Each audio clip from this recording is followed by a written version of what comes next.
Greetings and welcome to Elect Connect, a candidate forum brought to you by the Greater Bloomington Chamber of Commerce. I'm Mary Morgan, Director of Advocacy and Public Policy for the Chamber. And we'll be talking today with Andy Ruff, who is a candidate in the Democratic Party primary for U.S. Congress District 9. But first, I would like to thank our very generous sponsors, without whom this work would not be possible.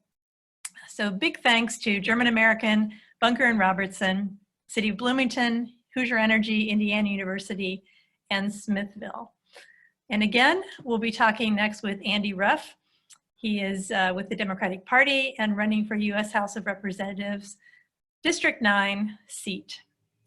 Andy, welcome. Good to see you. It's good to be here. Good afternoon. Yeah. I'd like to just begin by having you tell us a little bit about yourself and why you're interested in running for this particular office. I get this question a lot, of course, and my response usually is, well, why wouldn't I run for this particular office? I mean, I'm a Southern Indiana lifetimer. I'm a multi-generational Hoosier. Been in Monroe County my entire life, and I look at the representation that we're getting or not getting, I believe, in our district, in Congress, and it's kind of heartbreaking to me to see our Hoosier, Southern Indiana needs and tradition and history and priorities not being addressed and not being well represented by our current member of Congress, Mr. Hollingsworth. And, you know, not only do I have a lifetime of life experience here in Southern Indiana, but I have a long history of public service as an elected official, as a representative. I was on the city council, as you know, for 5 terms for 20 years. And so I have life experience and elected leadership experience, and I'm eager and ready to take that experience, both the life experience as a Hoosier and the experience I have as an elected official and as a community leader, and take that to the next level. And I hope get the opportunity to give Southern Indiana, give the 9th District, much better representation, the representation we deserve and need for communities and working people and our environment of Southern Indiana. Okay. Well, we're going to start out with a member question. What's your plan for helping small businesses thrive and grow, especially as we emerge from the COVID-19 pandemic? Well, I think the CARES package, this program and the aid that the federal government has approved, that Congress and the President have approved, was completely lopsided to providing massive amounts of assistance in an unaccountable way to big corporate business, and not nearly enough directed and easily accessible to small businesses and working people and working families. And I think those priorities were upside down. I think our efforts need to be at the grassroots level, at small community businesses, and at homeowners and working people and working families, and that will drive the demand for the economy and the services that will help get the economy going and keep it going, rather than giving large amounts of unaccountable, hundreds and hundreds of millions of dollars of unaccountable aid to large corporations and large businesses. And so, they're around Indiana. I've seen recently Fishers, I believe it was Fishers, maybe it was Carmel, Hamilton County developed a fund. It's not extremely large, but I'm assuming it's all they could muster right now. I think it was around half I think it was around, I'm not sure, it was maybe around $1 million or maybe $500,000 for directly for small businesses to help them start to plan and have access to the resources they might need, the help they would need to begin to think about how they're going to come back, because there'll be costs associated with bringing your business back online, these small businesses. And I would think as a federal government should be assisting communities with exactly those kinds of funds, with those kinds of opportunities for grants and no interest loans and other types of assistance and resources. So the federal government should, local communities do not have the resources to be able to provide the level of funds that are going to be needed to bring their community small businesses back. And that is one thing I would absolutely be working towards and pursuing, is getting the federal government involved in providing in a program that provides communities with additional resources. Because I think it was about $500,000. I was reading about this in Indiana Business Week, Jerry Dick's thing the other day, and I think it was about $500,000 for a community that was either Carmel or Fishers, I think, and that is not going to go very far. I'm sorry, $500,000, and it needs to be much bigger. And the only organization, even the state, I don't think will have those kind of resources. The federal government needs to get involved in those kind of programs, and I would support and be totally behind that. Well, and sort of related to that, in addition to support for small businesses, what other federal legislation would you advocate for to help communities in District 9 recover from the economic fallout of the pandemic?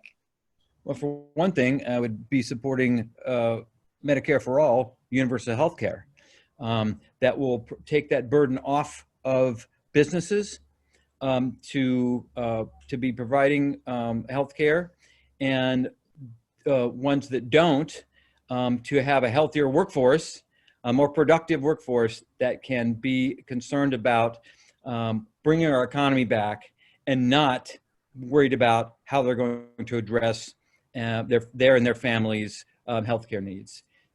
It's a huge issue.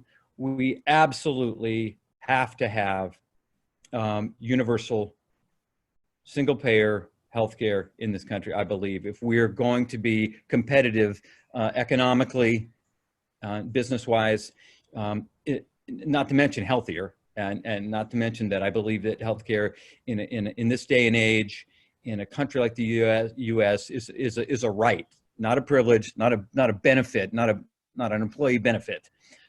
It's a right, and we are not going to be able to be competitive in our national health or business-wise ultimately without healthcare. So. That's one thing I will work on. I will also work on strengthening labor. I really believe that labor should be viewed as a partner with management and with ownership to strengthen the workforce and strengthen communities, which will ultimately benefit businesses. Education, investing more in our public education, whether it's pre-K through college and trade schools. We need to provide better support. The federal government needs to provide better support and better access and better programs to help states and communities strengthen education, which strengthens business, which makes our business more competitive. So those are all things I would aggressively work towards. Okay. Well, I think you might have already kind of started to answer this. I was going to ask, in addition to issues related to COVID-19, what will be your other top priorities in Congress? I think you've touched on some of these things, but if you could just elaborate. Yeah. So I believe that the money, big money, corporate money, and the money of the ultra wealthy is drowning out the voices and needs of people and regular people and communities. And it has corrupted our system, not just in terms of of elections, but in terms of policies that come out of our government and our leaders, have also been dramatically altered by the influence and access that big money, corporate money, and the influence of the ultra wealthy buys. And I don't think we're going to be, it's probably my number one priority, is to stop the flood of big money that's corrupting our politics and drowning out the voice of people, because I don't think we can get progress made in healthcare, in addressing our healthcare crisis, in addressing our environmental crisis and climate change, in addressing student debt, in addressing any of the major problems that we have to tackle as a society, as a country, as a nation, and as a state, and as communities within our states, until we address this fundamental underlying problem with big money, with money in our politics, because it's always going to run interference. It's always going to interfere with change, right? Because the status quo that has led to the tremendous wealth inequality that I think is completely unsustainable for a democratic society in our country. What we're seeing now, it's going to undermine every effort to fix what we need to fix in this country. So that's probably my number one issue. Not that I don't think climate change is not an existential crisis. I believe it is. And I believe it's the most important thing for our children and our children's future that we should be thinking about. But I don't think we're going to make adequate progress in addressing that until we address money in politics. And I feel the same way about healthcare, making the progress we need to make on healthcare and education, on any other issue, until we address the money problem. Okay, good. So this question kind of gets at the size of District 9. As you know, you're familiar with the district, and it is a very diverse district, different communities and different priorities for those communities. What would be your approach in gathering feedback from your constituents and communicating with constituents and ultimately making decisions that would affect everyone in District 9? Okay, so, well, first of all, this pandemic has dramatically changed how I intended to get out and connect with people and get feedback and hear people and see the concerns firsthand and up close in our communities. So given the uncertainty with how this is going to go in terms of face-to-face interactions and contacts and gatherings, large group gatherings, it's gonna largely have to be social media. And what we'll have to do is create easily accessible, create outreach efforts that reach as many as we can, given that a lot of it will be social media, and create feedback opportunities and input opportunities on expressing priorities, concerns, input for developing policies and solutions.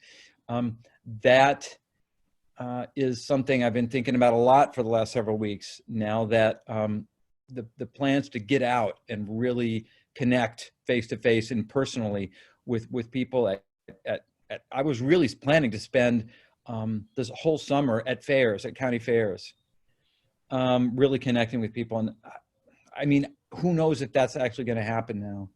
Yeah. It's like you said when we first started chatting before we went on, it's just a time, it's unprecedented time. I think all of us are trying to find the best ways to achieve our goals and priorities. And as that applies to me being a representative for the 9th District, that's one of the main priorities I'm working on right now, is how to figure out best to do that. Okay. Well, we need to wrap up, but I wanted to offer you a chance to, share anything you'd like to share that you haven't talked about before we end the interview. Well, I would first of all like to thank the Chamber. The Chamber has, after 20 years on council, I had a lot of opportunities to work with the Chamber. The Chamber was a great partner. And I think one of the better chambers in the state, if not the best.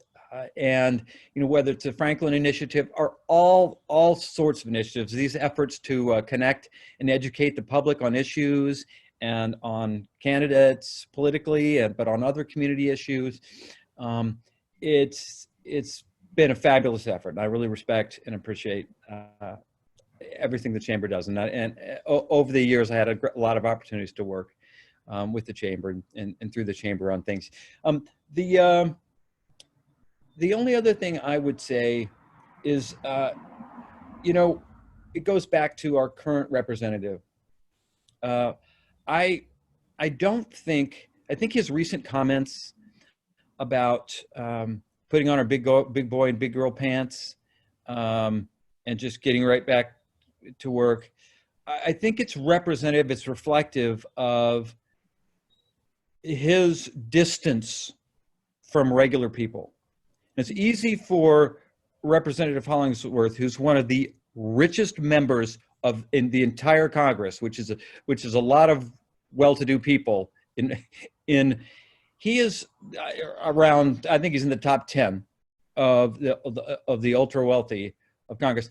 It's very easy for him to say, for someone who can easily reduce their exposure and their risk with this pandemic, to tell the rest of us that we just need to get back out there and okay, sure, we'll be exposed, and sure, there are tremendous risks associated with that, risks of death, not to just us, but to infecting our loved ones, our families that we come home to.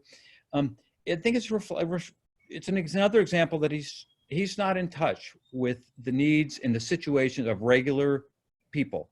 And I just don't think we're going to get good representation in the district until we have a representative who is in touch with and has a shared experience and shared background of the vast majority of people in the district.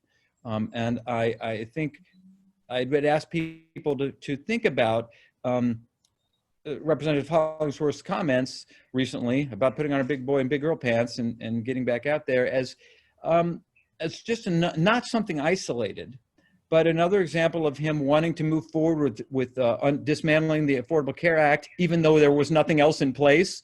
He supported that effort multiple times. His support for the tax cuts of the past several years that personally benefited him to the tune of around $4 million. I think you can look that up, and it's been verified by groups who've analyzed the impacts of the tax cuts that brought the average people very little, and him $4.5 million of savings of benefits. I just, that's how I'd like to end. I'd like to ask people that it's time for a change. It's time for an alternative. And I think I am the best person running to be that representative, to represent regular people. Right. Thank you so much, Andy. We are, again, really happy that you were able to join us today. As a reminder, as Andy Ruff, he's going to be running in the Democratic Party primary for District 9 in the U.S. House of Representatives.